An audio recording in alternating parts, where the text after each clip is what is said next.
മലയാള സിനിമയിലെ പ്രമുഖ നടനെതിരായ ലിസ്റ്റിൻ സ്റ്റീഫന്റെ ആരോപണം ചർച്ചയാകുന്നു. മലയാള സിനിമയിലെ ഒരു പ്രമുഖ നടൻ വലിയ തെറ്റിലേക്ക് ഇന്ന് തിരികൊളുത്തിയതാണ്. സോ ഒരു വലിയ മാലപ്പടക്കത്തിന് ഇന്ന് തിരികൊളുത്തിയതാണ്. സോ അതൊരു വേണ്ടായിരുന്നുവെന്ന് ഞാൻ പറയുമ്പോൾ ആ നടൻ ഇത് കാണും. പുതിയ സിനിമയുടെ ഷൂട്ടിംഗുമായി ബന്ധപ്പെട്ട തർക്കങ്ങളെന്ന് സൂചന. വിമർശനം നടന്റെ പേരോ ചെയ്ത തെറ്റെന്താണെന്നോ പറയാതെ.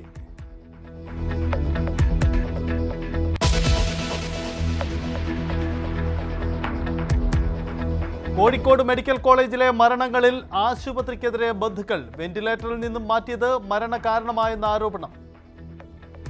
എമർജൻസി ഡോറിൽ ചെയിൻ വെച്ച് ലോക്ക് ചെയ്തിരിക്കുകയായിരുന്നു.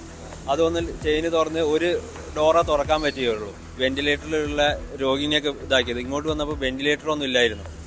അതുകൊണ്ടാണ് ഇത് ഇങ്ങനെ സംഭവിച്ചത്. അത്യാഹിത വിഭാഗത്തിൽ നിന്നും മാറ്റവേ മരിച്ചത് 5 പേർ. താൽക്കാലിക വെന്റിലേറ്റർ സംവിധാനം ഒരുക്കിയിരുന്നുവെന്ന് ആശുപത്രിയുടെ വിശദീകരണം. എല്ലാ മൃതദേഹങ്ങളും പോസ്റ്റ്മോർട്ടം ചെയ്യും.